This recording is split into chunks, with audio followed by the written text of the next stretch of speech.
So good morning, both online and offline students. Today we are going to continue the same chapter, growing up as boys and girls. Now, yesterday we studied about the housework. कल हमने जो पढ़ा था, we studied about the housework and the work of our domestic work.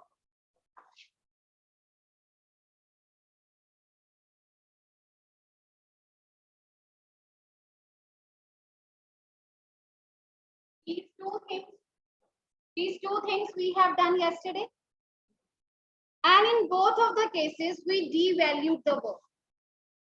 We are not giving importance to the housework. We are not giving importance the work done by the housework, domestic workers, the maids that are coming at your home. Many of the houses, they are having the full-time maids and they are not giving them the proper wages, proper diet. And in one of the cases, the experience shared by one of the domestic worker, where she said that in the cold weather, so she was not supposed to wear the slippers. So this type of attitude should not be there. कहीं ना कहीं इस तरह से हम क्या कर रहे हैं, हम एक तरह से उनके वैल्यू, उनको जो उनकी डिग्निटी है, we are hurting that dignity. And we are thinking that they are not doing any physical work, उनका कोई physical strength नहीं required हो रही, but whatever work is done by them, चाहे वो rural areas हैं, चाहे वो urban areas हैं, fetching of water, या सिर के ऊपर जो वो लकड़ियां उठा के लेके आ रही हैं, washing of utensils, clothes, sweeping, mopping, जहां पे वो बेंड हो रही हैं या उनके हेड के ऊपर उन्होंने अपना लोड कैरी किया हुआ है. So all these things required a physical strength. For that they have to take a proper diet. Okay, so उसके लिए proper diet की जरूरत है. And somewhere how जो housework है, that is done by the women, they neglect their health issue. थोड़ा सा problem हुआ, मेडिसिन खाई ठीक हो जाए, वो अपने हेल्थ इश्यूज को इतना ज्यादा नहीं हाईलाइट करते. And later on those health issues became severe, बहुत ज्यादा क्रिटिकल हो जाते. And when it comes to the domestic worker, उनके तो हेल्थ इश्यूज से हमें कोई लेना देना ही नहीं होता. Whenever they take leave for 2 days or for 3 days due to the ill health, we started tripping. बहुत तो हर महीने बीमार पड़ जाते हो, है ना. तो कई बार हम इस तरह से उनको बोलना शुरू कर देते. So this type of behavior is not accepted. We should equally respect either the work done by a woman at home or a working woman, or the work done by the domestic work. We can say that sometimes the women they are overburdened. They have to look after the house. They have to take care of their young ones, their children. They have to manage the job work also. And we can say कि जो हमारी जो women हैं, they are overburdened as compared to the male members in the family. Father ने क्या करना है, सुबह जाना है ऑफिस, शाम को वापस आना है, hardly doing any household work, hardly bothering about कि आपको क्या काम मिला है, क्या टेस्ट है, please bother about. And all these works are done by the mother. ठीक है. Now here is the data of Haryana and Tamil Nadu in your books. You can see over here, the table is here and there are columns. 2 states का data है इसमें. Work women paid works are per week, मतलब women paid जहां पे उनको कुछ wages वगैरह मिल रही हैं, तो पर वीक में वो कितना घंटे काम कर रही है. नेक्स्ट है women unpaid household works per week. women को कोई पे नहीं मिल रहा, they are doing the household work, पर वीक में वो कितने घंटे काम कर रही है, फिर उनका टोटल निकालना है हमने. Then next is men paid work hours per week. जो men को सैलरी मिल रही है तो वो बाहर जाके कितने घंटे काम कर रहे हैं. men unpaid household hours per week, मतलब जो men है वो घर पे आके कितने घंटे काम कर रहे हैं per week. Now you can make a comparison. If we can just talk about Haryana, अगर हम हरियाणा की बात करते हैं तो जो women है जो paid है, तो how much they are getting? 23 in Haryana, है ना. That is the paid work. But 23 hours they are working. For what they are getting paid? है ना, जिन घंटे कितने घंटे काम कर रही है, 23 आवर्स दे आर वर्किंग, और उसके लिए उनको वेजेस वगैरह मिल रही है। अनपेड कितना है, टोटल कितना हो गया 53। Now when we talk about Tamil Nadu, paid कितने आवर्स काम कर रही है 90, और अनपेड कितना कर रही है, मतलब टोटल वर्किंग आवर्स, ये विमेन के वर्किंग आवर्स है। जो बाहर जाके काम कर रही है, they are getting 23 in Haryana, 23 hours working hours है उनके, ठीक है, और जो अनपेड है that is 30 in a week, in a week, ठीक है, और तमिलनाडु में 19 hours they are working in a week and unpaid कितने हैं 35। यहाँ पे ये जॉब्स के वर्किंग आवर्स हैं and these the work that done at home, जिसके लिए उनको कोई सैलरी नहीं है। तो टोटल वर्किंग आवर्स कितने हो गए 53 एंड 54। अब हम मेन के बारे में देखते हैं। हरियाणा जो पेड है 30, अनपेड 2। अब यहाँ पे कंपैरिजन कर लो, 38 एंड 2, ये हो गए 40 hours.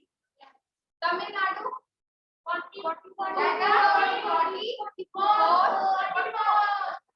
here you can make the comparison and here you can see कि मतलब घर पे रह के how much time the women is devoting for the household work, मतलब काम भी कर रहे हैं, बाहर जाके काम भी कर रहे हैं, और जो हाउसहोल्ड वर्क कर रहे हैं जहाँ पे उनको कुछ नहीं पे हो रहा, तो 23 hours they are working outside and 30 hours they are working at home, or as you can compare men only 2 hours or 4 hours in a week, not every day, in a week करो तो मतलब hardly 15 to 20 minutes, hardly in a day.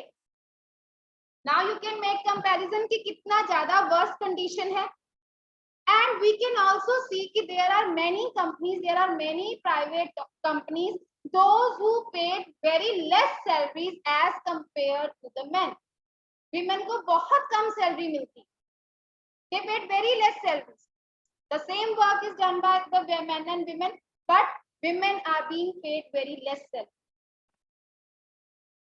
There are many examples, and in private companies also they are doing so. उनको होता है कि पता नहीं women इतना काम नहीं कर पाएंगे या कुछ भी है, पर they can do that, and every time they prove that they are better than the men.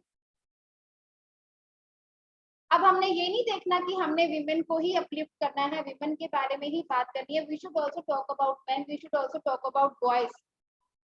अभी से हम उनको इस तरह से नर्चर करेंगे, उनको गाइड करेंगे that everyone should respect each other. There is a time, अब हमें जेंडर इक्वालिटी की बात करनी है ना, तो जब भी आपकी कोई एक्टिविटी आती है तो वहां पे एसडीजी गोल लिखे होते हैं, एसडीजी गोल सस्टेनेबल डेवलपमेंट गोल, ठीक है, तो उसमें से जो हमारा एसडीजी 5 है that relates with the gender equality. There is a time, it's not on the individual behalf या peer group behalf. Government should also take action that each and everyone should be treated equally. अब हमें लगता है government ने तो law वो constitution में लिख दिया है, everyone is equal before the law, equal opportunities for everyone, but it should be implemented. Government ने ये आके देखा कि इस चीज को प्रॉपर्ली लोग इसको फॉलो कर रहे हैं. Still in many families they discriminate boys and girls. Why boys are having different toys and girls are having different toys, है ना, तो ये चीजें हैं. उनका जो प्रैक्टिस जो बिहेवियर है, that जो गर्ल है they should be gentle, polite, जो बॉयज हैं they should be brave, strong. तो इस तरह से हम उनको डिस्क्रिमिनेट कर रहे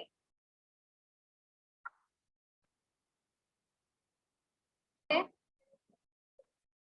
Now the last topic, women's work and equality. As we have seen, the low value attached to the women household caregiving work is not an individual or family matter. कि जो भी women काम करती हैं, चाहे house work कर रही हैं, किसी को टेक केयर कर रही हैं, either the elderly people or the sick people, जो भी घर पे फैमिली मेंबर बीमार हैं, और the children, उसकी कहीं पे वैल्यू नहीं की जाती. But it is a time that we have to value her work. individually we have to do, in a peer also, and it is also the responsibility of the government. As I already told you, it doesn't mean कि constitution ने mention कर दिया है all are equal opportunities are there, but government needs to take some steps.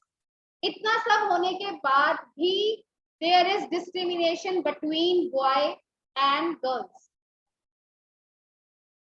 ठीक है, इतना सब होने के बाद भी, ठीक है, the government is therefore committed to understanding the reasons for this and taking positive steps to remedy the situation. Up, for example, it recognizes the burden of child care and housework falls on women and girls. चाहे वो working है, चाहे वो घर पे रहती हैं, तो taking care of child and household work वो किसकी responsibility बन जाता है? Women की.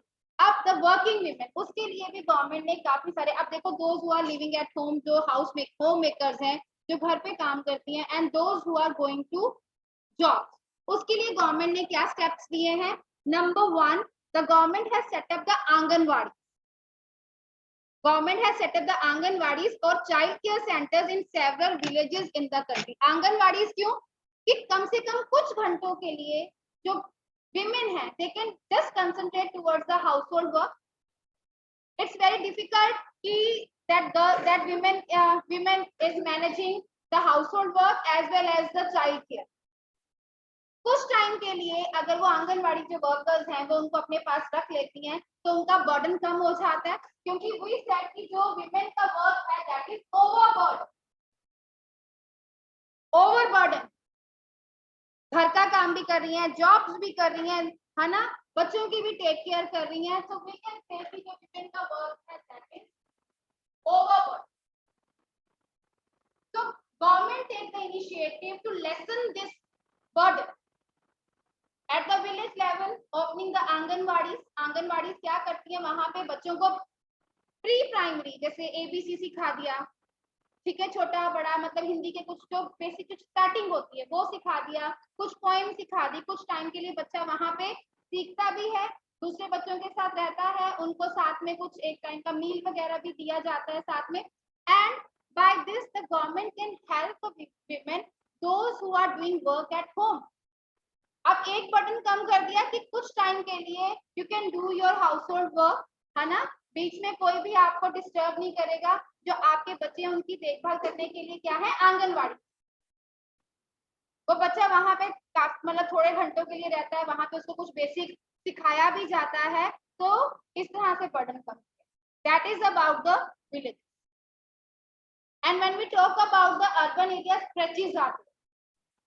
ये भी कहा गया है कि अगर किसी इंस्टीट्यूशन में more than 30 women are there या 30 women आर वर्किंग देयर, तो creche facility will be there, ताकि अगर वो अपने बच्चे साथ में लेके आती हैं तो वो क्रैच में छोड़ दें, ठीक है, और वो उनकी नजरों के सामने भी रहेंगे, ठीक है. This provision should be there. It's already mention the government has passed laws that make it mandatory, compulsory for the organization that have more than 30 women employees to provide crèche facilities. It should be there. The provision of crèches helps many women to take up employment outside the home. अब उनको ये नहीं होता कि हमारे पीछे घर पे बच्चों को कौन देखेगा, तो अगर क्रेच वगैरह है वहां पे वो अपने बच्चों को छोड़ सकती हैं, वहां पे वो ट्रेन पीपल होते हैं, उनको मतलब प्रॉपर उनकी टेक केयर करते हैं उस चीज पे, ठीक है. It also make it possible for more girls to attend school. So all these provisions are made by the government, under which SEG5, gender equality, sustainable development. कई बार आपकी एक्टिविटीज होती हैं SDG4, क्वालिटी एजुकेशन, हाँ quality education, SDG5, gender equality, sustainable development. तो इस तरह के जो goals हैं, that now we have to achieve all these goals. Okay. Now the 3 terms given at the last of the topic. Tomorrow we are going to discuss the question answers. Identity.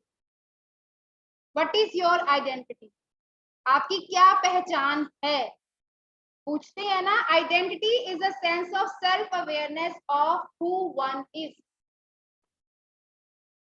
क्या हो, कौन हो, that is your identity. ठीक है. And a person can have several identity. Being a boy, आप जैसे boy हो, आप किसी के बेटे भी हो, आप किसी के ब्रदर भी हो. ठीक है. बीइंग अ गर्ल, आप किसी की सिस्टर भी हो, है ना.